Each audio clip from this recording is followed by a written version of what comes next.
দর্শক বন্ধুরা, ঈগল টিমের জনপ্রিয় ধারাবাহিক নাটক সত্যের মৃত্যু নেই-এর 10ম পর্ব তো আমরা দেখলামই। পর্বটি ছিল রীতিমতো টান টান উত্তেজনায় ভরপুর। আমরা দেখলাম বাবা ঘোষণা দিয়েছেন পবিত্র রমজান মাসে তিনি তার সম্পত্তি ভাগ করে দেবেন, কিন্তু শর্ত একটাই, সবাইকে সৎ পথে চলতে হবে, নামাজ রোজা করতে হবে এবং মায়ের কাছে মাফ চাইতে হবে। সম্পত্তির লোভে আলাউদ্দিন, মঈনুদ্দিন এবং পরিবারের লোভী সদস্যরা বাধ্য হয়ে রোজা রাখা এবং তারাবি পড়ার অভিনয় শুরু করে দিয়েছে। কিন্তু সারা জীবন যারা ধর্মকর্ম থেকে দূরে ছিল, তাদের এই ভণ্ডামি কি বেশি দিন টিকবে? চলুন জেনে নিই আগামী পর্বে কি কি ধামাকা হতে যাচ্ছে। আগামী পর্বে আমরা দেখব এই লোভী মানুষগুলোর জন্য রোজা রাখাটা কতটা ভয়াবহ শাস্তির মতো হয়ে দাঁড়াবে। প্রোমোতে আমরা পরিষ্কার দেখেছি পেটের খিদায় তাদের আসল রূপ বেরিয়ে আসার উপক্রম। বাজারের মধ্যে রুটি, কলা, পরোটা দেখে একজনের জিভে জল চলে আসবে, কিন্তু রোজার দিন বলে প্রকাশ্যে খেতেও পারবে না।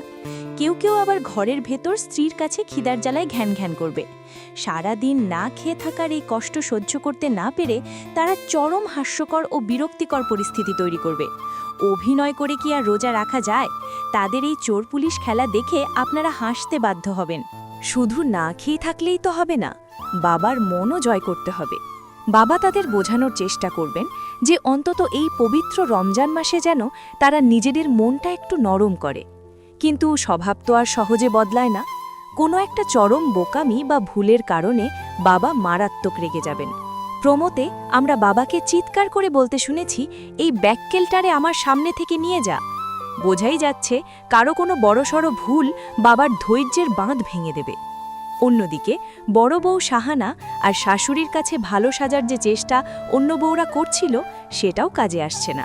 প্রোমোতে একজনকে বলতে শোনা যায়, সে তো আমাকে কাছেই ঘেঁষতে দেয় না, অন্য রাস্তা খুঁজতে হবে। অর্থাৎ সোজা আঙুলে ঘি না ওঠায় সম্পত্তির ভাগ পেতে তারা এবার নতুন কোনো কুটিল ষড়যন্ত্রের আশ্রয় নেবে।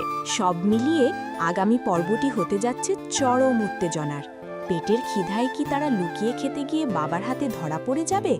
বাবার দেওয়া শর্ত কি তারা পূরণ করতে পারবে, নাকি তাদের আসল রূপ সবার সামনে ফাঁস হয়ে যাবে?